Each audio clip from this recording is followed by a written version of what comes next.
এখন আমরা আছি মা ধারী দেবী টেম্পল।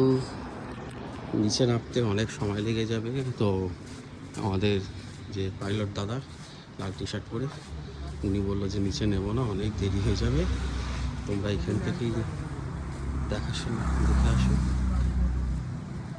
এটাই মনে হয় মায়ের মূর্তি।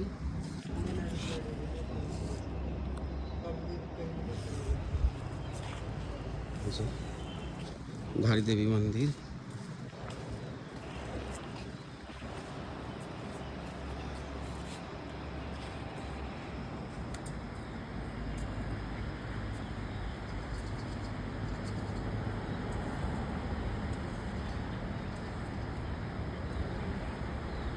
অসাধারণ অসাধারণ, মানে এইরকম পাহাড়, সমুদ্র, মাঝখানে মা,